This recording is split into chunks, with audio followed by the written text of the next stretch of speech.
बिस्मिल्लाहिर्रहमानिर्रहीम। तो बेटा हम पढ़ रहे थे ह्यूमन एलिमेंट्री कैनाल, जिसमें आज हमारे पास नेक्स्ट लेक्चर है वह है स्टमक।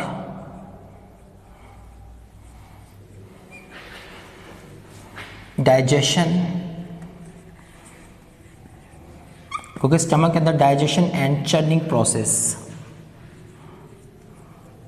इन दो की हम जो है वो स्टडी करेंगे स्टमक के अंदर। यानी मेन हमारे पास क्या है, ऑर्गन स्टमक। अब जो तुम्हारा स्टमक है इसके अंदर दो तरह के पोर्शन होते हैं। Stomach has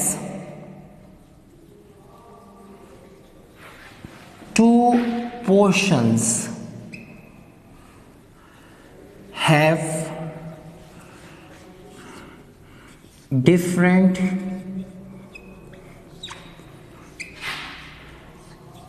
types of cells। ठीक है, इसमें हमारे पास एक पोर्शन जो है कहलाता है कार्डिक पोर्शन, और दूसरा पोर्शन हमारे पास कहलाता है पाइलोरिक पोर्शन।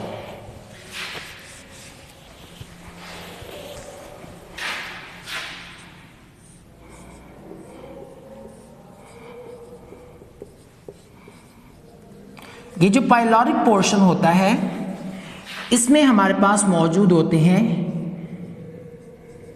ग्लैंडुलरी टिश्यूज, और ये जो कार्डिक पोर्शन होता है इसमें मौजूद होते हैं मस्कुलर टिश्यूज।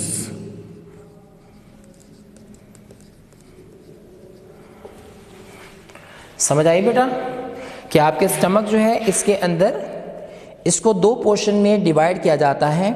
एक हमारे पास क्या कहलाता है कार्डिक पोर्शन, और दूसरा हमारे पास क्या कहलाता है पाइलोरिक पोर्शन।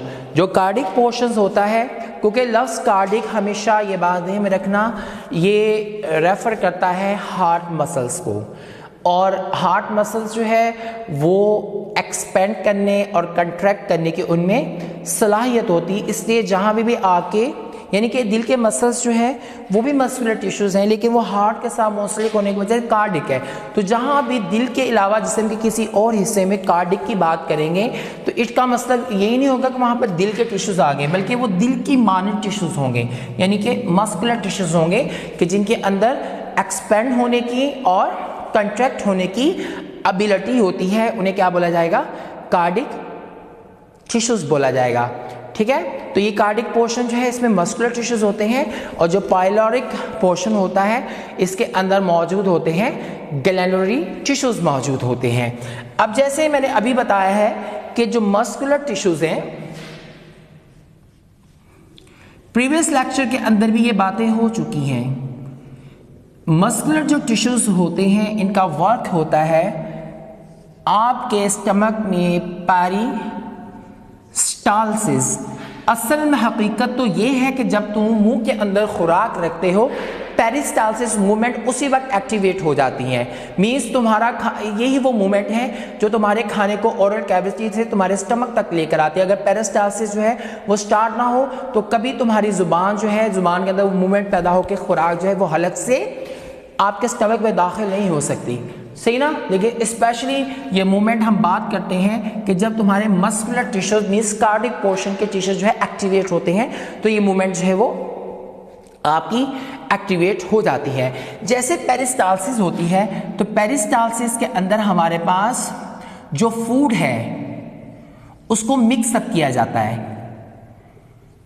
यानी पेरिस्टालसिस मूवमेंट जो है जहां पर आपकी खुराक को वो एनस तक लेके जाती है, वहां साथ साथ ये मूवमेंट जो है जब पैदा होती है तो तुम्हारे जो मस्कुलर टिश्यूज होते हैं ये फौरन तुम्हारी खुराक को क्या करते हैं, क्योंकि इनमें कंट्रैक्ट की और फैलने की ऐसे ऐसे कंट्रैक्ट होते हैं, जिसकी वजह से तुम्हारी जितनी खुराक अंदर जाती है वो आपस में क्या होती है, मिक्स होती है।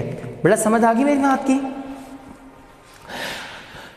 अब यहाँ पर हमने कुछ और बातें भी करनी है कि यहाँ तक सबको समझ आ गई।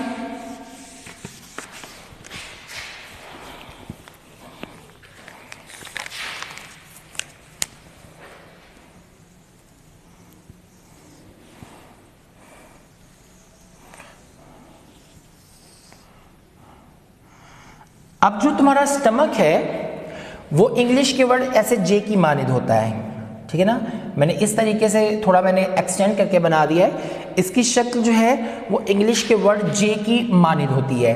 अब जैसे कि मैंने प्रीवियस लेक्चर के अंदर तुम लोगों को ये बात बताई है कि स्टमक का जो माउथ होता है, स्टमक की जो ओपनिंग होती है, उस ओपनिंग को हम क्या बोलते हैं? एसोफेगस बोलते हैं, ठीक है।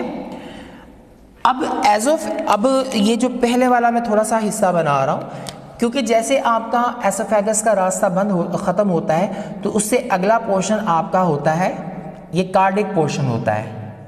क्या होता है? Cardiac portion. मैं वैसे निशान करके आपको पॉइंट करके बता रहा हूं, कार्डिक पोर्शन होता है। तो आपके जहां से एसोफेगस खत्म होता है वहां पर कुदरत ने एक सुराख बनाया हुआ है, ठीक है ना। कुदरत ने एक सुराख बनाया है और ये सुराख या ओपनिंग जो है वो बिल्कुल जहां पर तुम्हारा एसोफेगस जाके ख़त्म होगा, मीन्स कार्डिक पोर्शन से पहले ये वाला सुराख बना हुआ है। इस सुराख को स्फिंक्टर कहते हैं। चूंकि ये स्फिंक्टर जो है तुम्हारे एसोफेगस और कार्डिक पोर्शन के दरमियान होता है, लिहाजा इसको हम बोलते हैं कार्डिक स्फिंक्टर। कार्डिक स्फिंक्टर इसको कहा जाएगा। समझ आ गई बेटा मेरी बात की कि वो सुराख, वो ओपनिंग जो तुम्हारे कार्डिक पोर्शन और एसोफेगस के दरमियान में हो, उस ओपनिंग को क्या बोला जाता है? कार्डिक स्फिंक्टर कहा जाता है। जैसे आप कार्डिक पोर्शन से नीचे की तरफ जाते हो, ये वाला हिस्सा आपका, ये आगे जो मैंने दिखाया है यहां तक ये जाएगा, ये वाला हिस्सा हम आपका कहलाता है, आगे स्मॉल इंटेस्टाइन शुरू हो जाती है।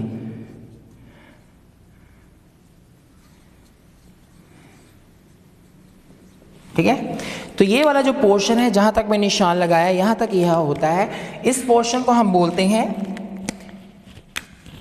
Pyloric portion. क्या बोलते हैं? पाइलोरिक पोर्शन बोलते हैं। और मैंने बताया था कि ये पोर्शन, इसमें क्लैरिटरी टिश्यूज होते हैं जो कि मुख्तलिफ गैस्ट्रिक जूस को जो है वो रिलीज करती हैं। अब आपकी स्मॉल इंटेस्टाइन जहाँ ये जाके ख़त्म होता है उससे बिल्कुल आगे स्मॉल इंटेस्टाइन। अब स्मॉल इंटेस्टाइन और पाइलोरिक पोर्शन के दरमियान एक सुराख होता है, इस ओपनिंग को हम बोलते हैं पाइलोरिक स्फिंक्टर। क्या बोलते हैं? Pyloric sphincter.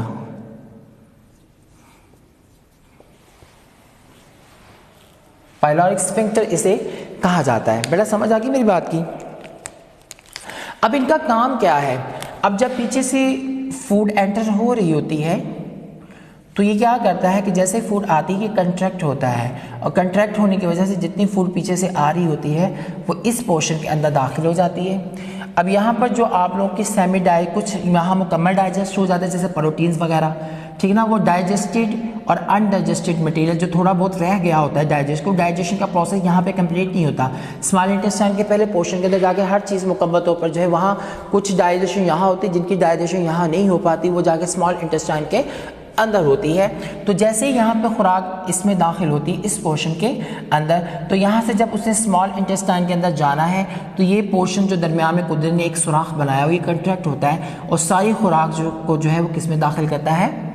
स्मॉल इंटेस्टाइन में। एक दफ़ा खुराक जो है जब स्मॉल इंटेस्टाइन में चली जाती है तो ये स्फिंक्टर दोबारा उसको पाइलोरिक पोर्शन में आने नहीं देता, और जब एसोफेगस से खुराक जो है तुम्हारे कार्डिक पोर्शन में आ जाती है तो ये स्फिंक्टर दोबारा उससे ऊपर जाने, लेकिन सम टाइम ऐसा होता है कि प्रॉब्लम आपको क्रिएट होती है या इसके अंदर कोई प्रॉब्लम हो रही होती है, तो उस सूरत में क्या होता है कि यहाँ से खुराक आपकी दोबारा ऊपर एसोफेगस की तरफ चढ़ती है, जिसकी वजह से आपको जो है खुराक आपके मुंह से, जैसे आपको वॉमिटिंग होती है या दीगर मामलात होते हैं, तो ये पाइलोरिक स्फिंक्टर जो है वो खुल जाता है, जिसकी वजह से यहाँ से वो जो मिली जुली मिक्सअप खुराक होती है तुम्हारे मुंह के जरिए तुम्हारे जिस्म से बाहर आ जाती है। ठीक है ना। वो आमतौर पर ये जो स्फिंक्टर होते हैं खुराक के बैक फ्लो को रोकते हैं, चाहे ये वाला हो चाहे ये वाला, लेकिन सम सिचुएशंस ऐसी क्रिएट होती हैं कि उसके अंदर ये जो पाइलोरिक स्फिंक्टर है ये सही तरीके से कंट्रैक्ट हो नहीं पाता। ठीक है ना। यानी कंट्रैक्ट होने के बाद रिलैक्स नहीं हो पाता, अगर रिलैक्स हो तो सही तरीके से कंट्रैक्ट नहीं हो पाता, तो उसका नतीजा क्या होता है, ये बहुत सारी इसमें सिचुएशंस आती हैं। तो फिर आपकी खुराक जो है बैक फ्लो करती है, ऊपर की तरफ चढ़ती है, तुम्हारे ओरल कैविटी के जरिए जो है वो मिक्सअप खुराक जो है वो वॉमिटिंग या वॉमिटिंग की सूरत में बाहर आना शुरू हो जाती है। बेटा समझ आ गई सबको मेरी बात की। अब जैसे मैंने बताया कि कार्डिक पोर्शन का काम क्या है, यहाँ पर खुराक को जो है वो मिक्सअप किया जाता है। क्या किया जाता है, मिक्सअप किया जाता है। अब मिक्सअप जैसे ही होता है तो यहाँ पर जैसे पेरिस्टाल्सिस की मूवमेंट होती है, तो तुम्हारे पाइलोरिक फंक्शन के अंदर जो ग्लैंड्स होते हैं, जो गास्ट्रिक ग्लैंड्स होते हैं, कौन से ग्लैंड होते हैं, गास्ट्रिक ग्लैंड्स। अब गास्ट्रिक ग्लैंड्स जो है इनको एक्टिवेट होने के लिए सबसे पहले यहाँ पर एक हार्मोन रिलीज होता है जिसे बोला जाता है गास्ट्रन। क्या बोला जाता है, गास्ट्रन बोला जाता है। अब ये गास्ट्रन जैसे हार्मोन पैदा होता है तो तुम्हारे गास्ट्रिक ग्लैंड्स को ये एक्टिवेट करता है, जिसकी वजह से गास्ट्रिक जूस जो है तुम्हारे पाइलोरिक पोर्शन के अंदर जो ग्लैंडुलर टिश्यूज होते हैं वो सिक्रीट करना शुरू कर देते हैं। अब जो तुम्हारा गास्ट्रिक जूस है इसमें 3 तरह की चीज़ें मौजूद होती हैं।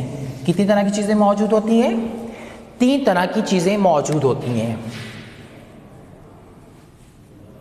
गास्ट्रिक जूस, इसमें तुम्हारा HCl होता है, इसमें तुम्हारा म्यूकस होता है, ये वाटर के फॉर्म में ही आएगा, ठीक है। और तीसरा इसमें एक एंजाइम होता है पेप्सिनोजेन। क्या होता है, पेप्सिनोजेन। ये पेप्सिनोजेन हमारे पास होता है इनएक्टिव एंजाइम। और जितना गास्ट्रिक जूस होता है इसका काम ये होता है कि तुम्हारी खुराक के अंदर जो प्रोटीन्स होती हैं, जैसे तुम गोश्त खाते हो, तुम दालें खाते हो, यानी प्रोटीन वाली कोई भी चीज़ जो तुम खाते हो उसको डाइजेस्ट करने का काम किसका होता है, गास्ट्रिक जूस का होता है। अब गास्ट्रिक जूस जो है उसके अंदर मौजूद होता है पेप्सिनोजेन एंजाइम, लेकिन ये इनएक्टिव होता है, यानी ये वर्क नहीं कर पाता। इसको जो है वर्क करने वाली हालत में यानी एक्टिव फॉर्म में लाने के लिए HCl जो है वो इसके साथ रिएक्ट करता है, जिसकी वजह से पेप्सिनोजेन हमारे पास चेंज हो जाता है पेप्सिन के अंदर। और पेप्सिनोजेन की एक्टिव फॉर्म हमारे पास है पेप्सिन, ये एक्टिव फॉर्म होती है। तो फिर क्या होता है कि जब ये एक्टिव फॉर्म में आता है तो आपके खुराक के अंदर जितने भी प्रोटीन्स होती हैं उन सबको डाइजेस्ट फिर कौन करता है, पेप्सिन करता है। और HCl एक तो इसको एक्टिवेट करने का काम करता है, और सेकंड जो आपके जरासीम वगैरह पैथोजन आ रहे, बैक्टीरिया आ रहे हैं या आपके वायरसेस आ रहे हैं, ऐसे कुछ पैथोजेंस आ रहे हैं, तो वो ये HCl जो है वो उनको ख़त्म कर देता है, उनको किल कर देता है। समझ आ गई बेटा मेरी बात की।